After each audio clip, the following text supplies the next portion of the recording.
Hello everybody, this is the gaming and location-based entertainment track. We're glad that you're here today. And I think we have some people joining us virtually, which is awesome. So we're going to start out the morning with Ryan Measel, who is the CEO and co-founder of Fantasmo. That's really exciting. One of my family's favorite shows ever is Wallace and Gromit, so I was really excited to be able to introduce you today. So Ryan has been working for over 15 years across a broad range of spatial applications, including augmented reality, micromobility, autonomous agents, and wireless communications. He has a master's and PhD in electrical engineering from Drexel University in Philadelphia, Pennsylvania. He's working now with his team at Fantasmo to expand coverage of self-updating 3D maps to North America, Europe, and the Middle East, which sounds cool. So I'm involved pretty heavily with VR gaming and location-based entertainment, so I'm really excited to hear what you have to share with us today. So Ryan, can you come on?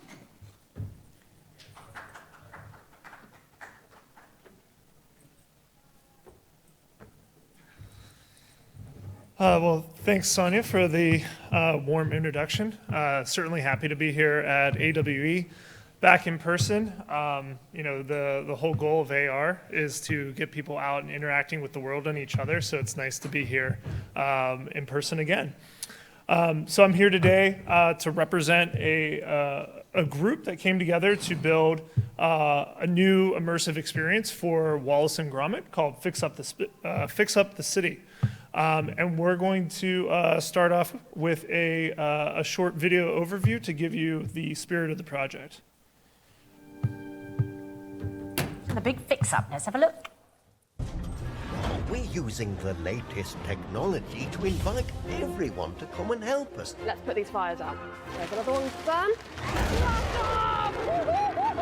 In 1989, Aardman Studios created the world of Wallace and Gromit, winning global audiences through stop-motion feature films, games, comic strips, and more. In 2020, we decided to go further and merge their world with ours, creating the first interactive transmedia story, which plays out in real time. I don't completely understand it.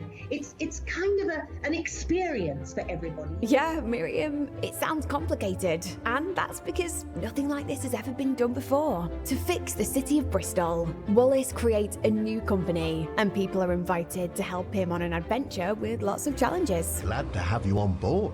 Fixing Wallace's iconic rocket, or the famous techno trousers, piloting planes. The adventure follows a 3-act narrative that evolves over days and adapts the story to real-time events during 28 days. To truly merge the real world with the digital, we used Unity's AR packages and visual positioning systems that allowed our characters to be spatially aware, enabling them to hide under a coffee table or jump from a table to the ground. The adventure also allowed users to answer character phone calls and explore extended reality portals. For the story climax, we used an innovative new tool to 3D map an entire block of Bristol that allowed everyone to experience Wallace's hometown through an unprecedented immersive experience. The Big Fix-Up story may have an end, but its multi-user storytelling platform will now empower creators to develop real-time augmented narratives for movies, games, and other interactive experiences.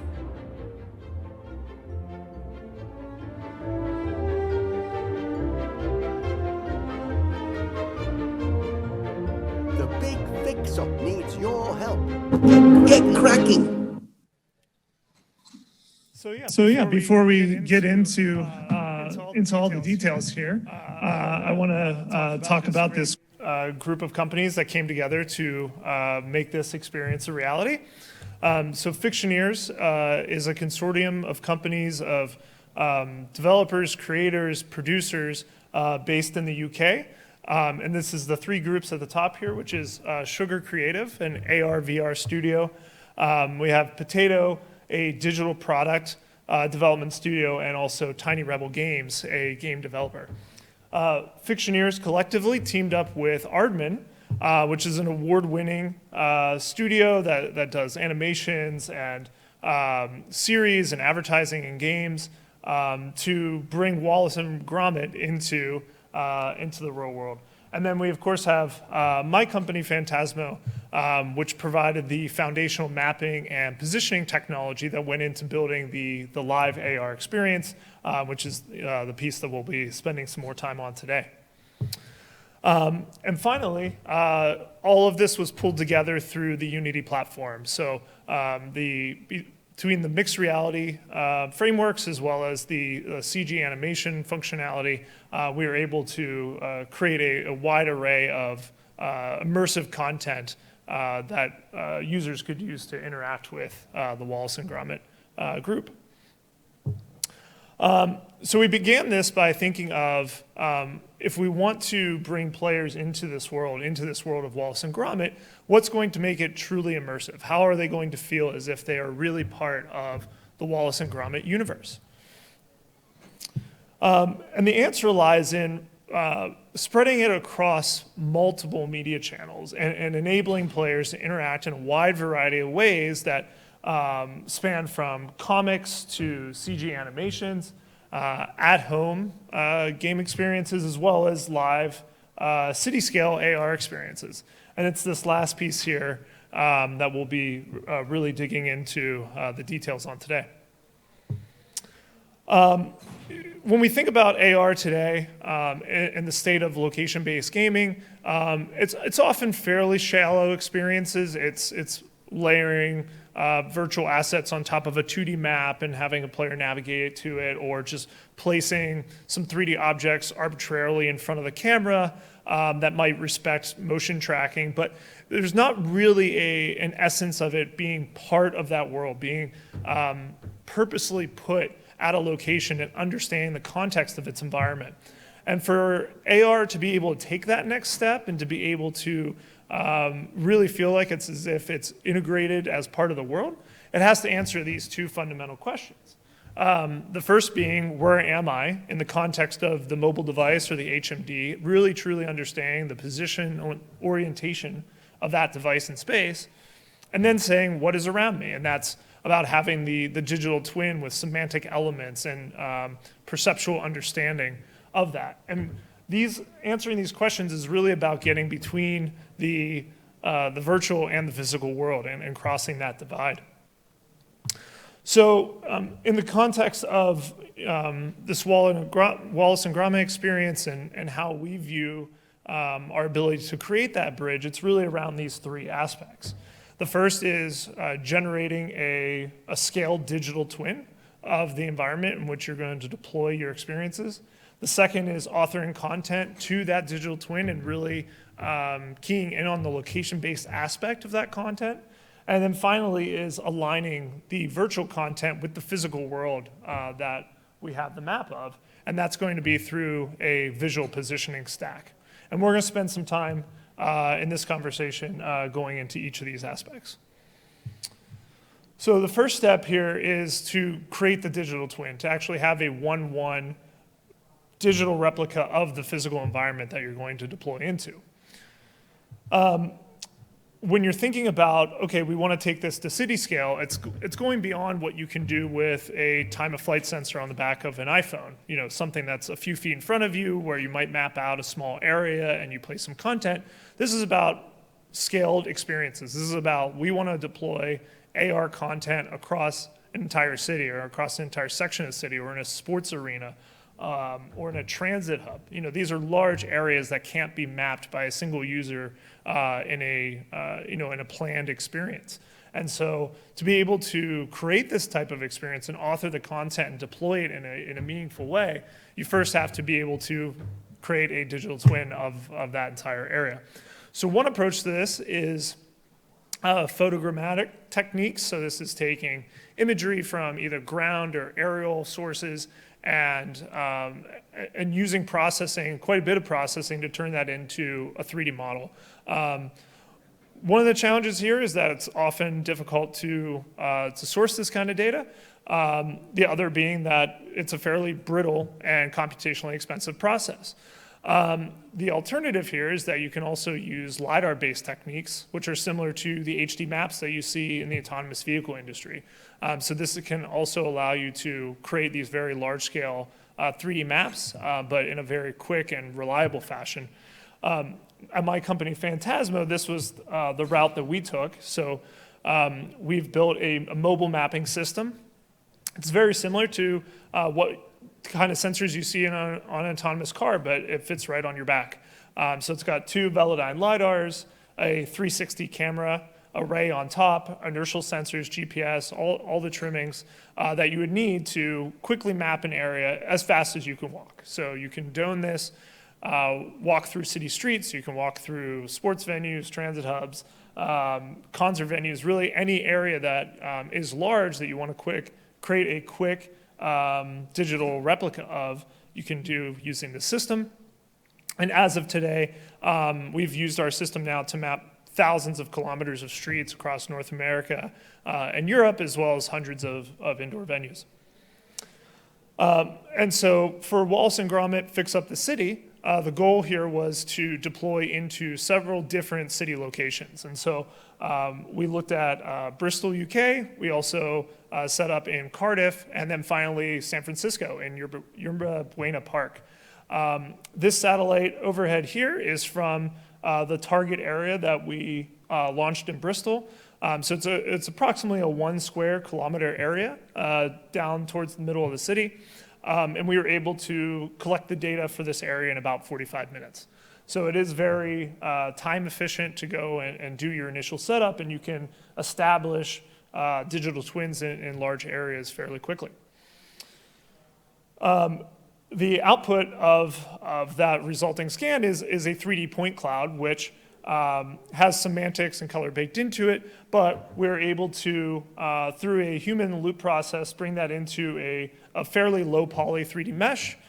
So today, I think one of the remaining challenges in the industry, and I think you see this among a lot of the FANG companies and other top tech companies who are doing these kind of digital replicas, that getting to a clean low poly surface is still a very challenging thing to do.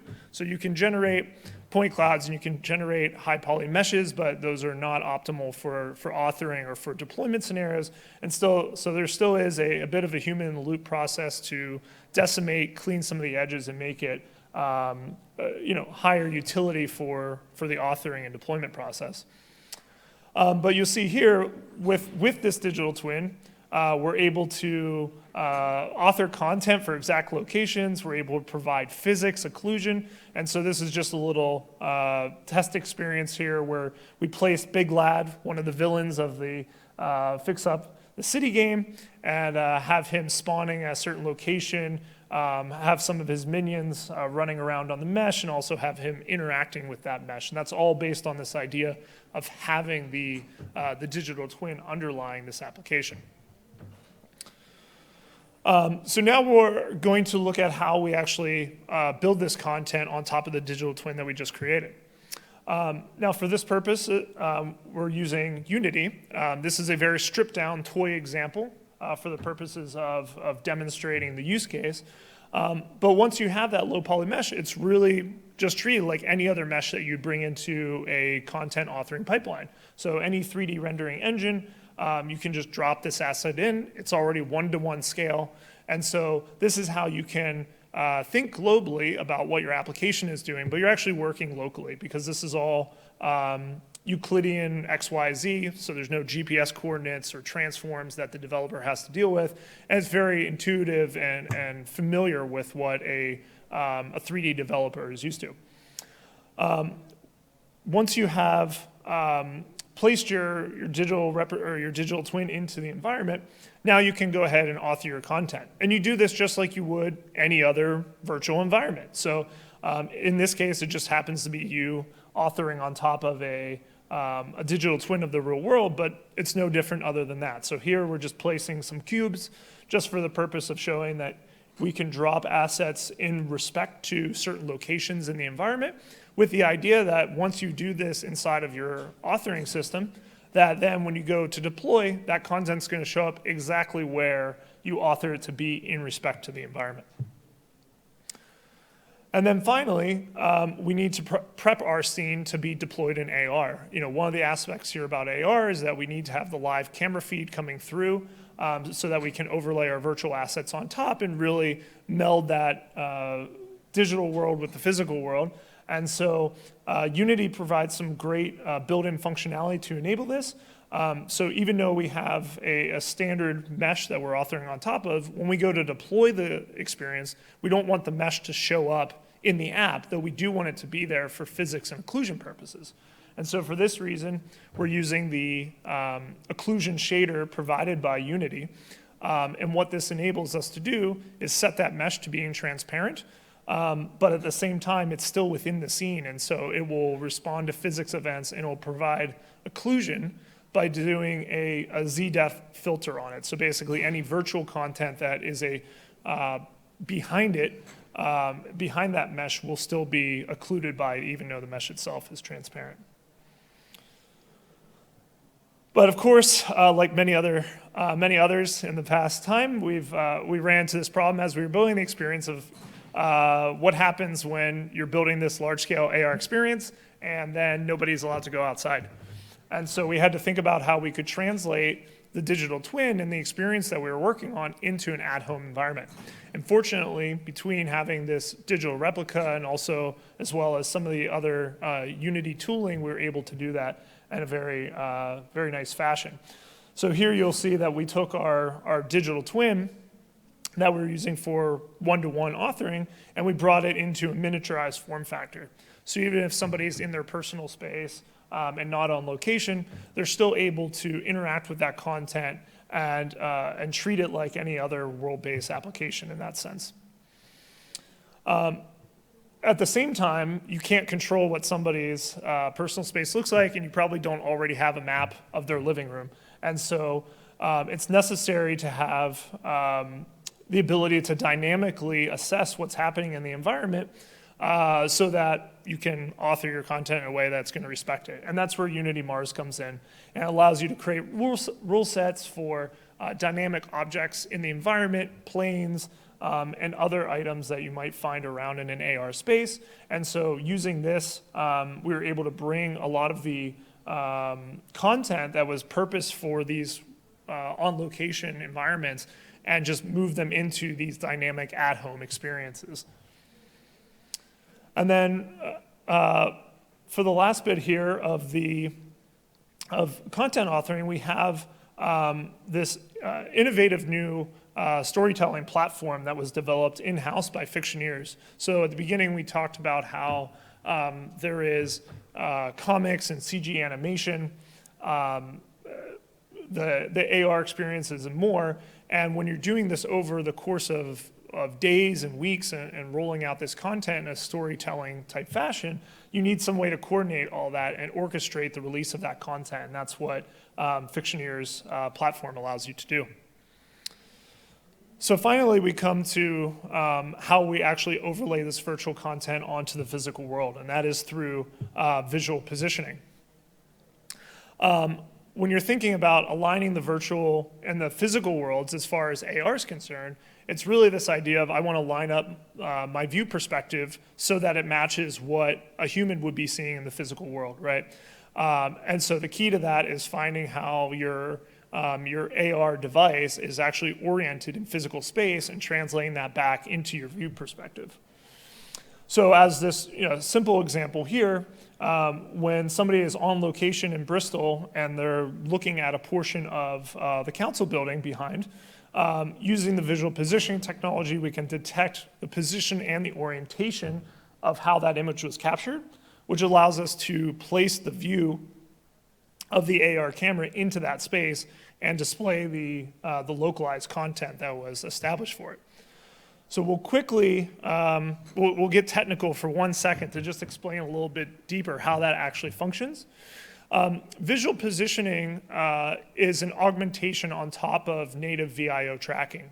So VIO tracking is what you think of for ARKit, AR Core, Magic Leap, HoloLens. All these platforms have their own VIO tracking baked into them. And the point of visual positioning is not to replace that, but rather to add global localization and drift correction on top of that.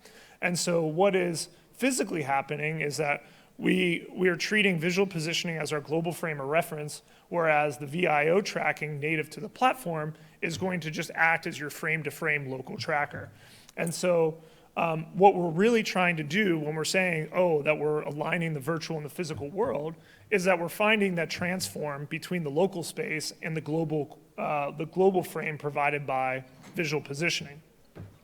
On the left axis here, we just have a simple trajectory starting at world 0. And this is what any AR device thinks of when it boots up its application. It doesn't have any knowledge of where it's at yet. And so it just says, I'm starting at 0, and my user is going to start to move. So when we position using visual positioning, we're going to find that global frame of reference, some image at the beginning of the trajectory. We're going to find out where that's at in the world, and then we'll compute the offset between that global position and the world, the global position and the local trajectory, and we'll apply that transform to the origin, and that has the effect of just knocking that trajectory into world coordinates. So we're not doing anything to the trajectory itself. That local tracker, ARKit, ARCore, et cetera, is just going to keep moving and operating normally. All we're doing is just kind of nudging it into place so everything lines up nicely on the back end.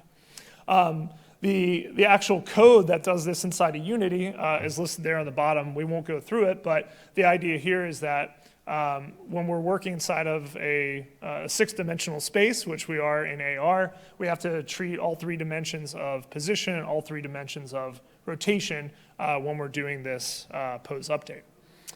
From a higher level perspective, this integrates very cleanly into your AR production stack. And so our Fantasmo SDK sits on top of Unity's AR Foundation, which provides an abstraction layer to iOS and Android. So we're able to pull out sensor information like the images, the IMU data, the tracking information, and then we can send that data up to our cloud service where we compute the pose, send that back down, and then we apply that to the AR camera, and that's the effect of actually knocking it into place there so that we are now aligned with the virtual and the physical world.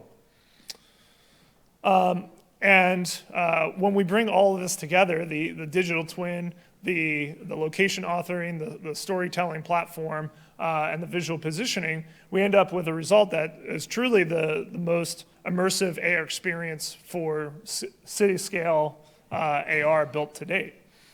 And so here we have, this is a clip of the experience as it exists up in Yerba Buena, up in San Francisco. So if anybody takes a travel up north, you'll be able to play this today. It's available to play now. We can localize, we can see the AR content. We have our characters popping up behind buildings that are occluded by the underlying mesh. And then everything respects the digital twin that's underneath of it. So you can be on the ground planes, you can hit virtual objects around, the player can interact with those objects, and you can do deformations on that mesh. And at that point, you're just treating it like any other virtual environment. And it lets you do things that aren't possible with just a user booting up and having to like pre-scan a small area around them. And so this is really the true power of having that digital twin available to author on top of. So we had a lot of fun building this experience. It was a great opportunity to bring some beloved characters into the real world. And I think we along the way uncovered a lot of new ways to tell stories as it evolves into these new platforms. And I really hope that you enjoyed hearing about it. I hope that you get a chance to go up to San Francisco and give it a try, or if you happen to be over in the UK. And thank you all for your attention. Happy to take any questions.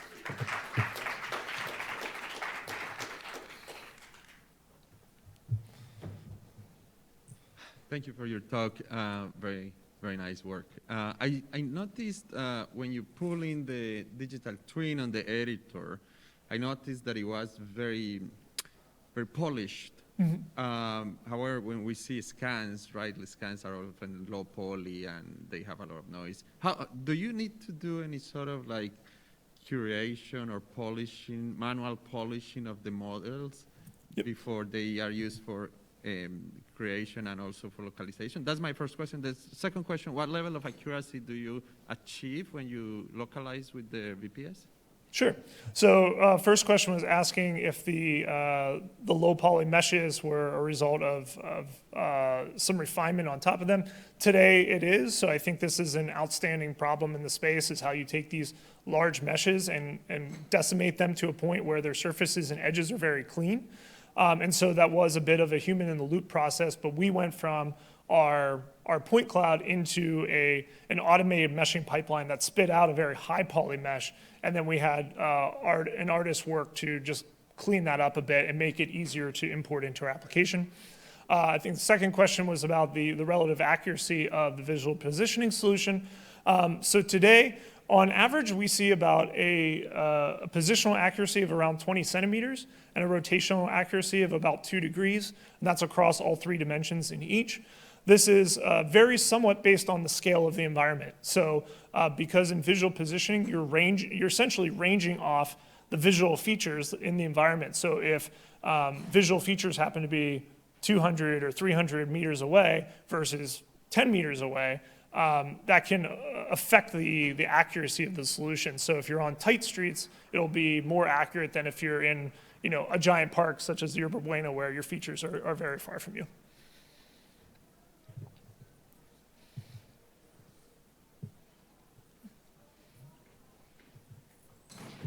Great, thank you.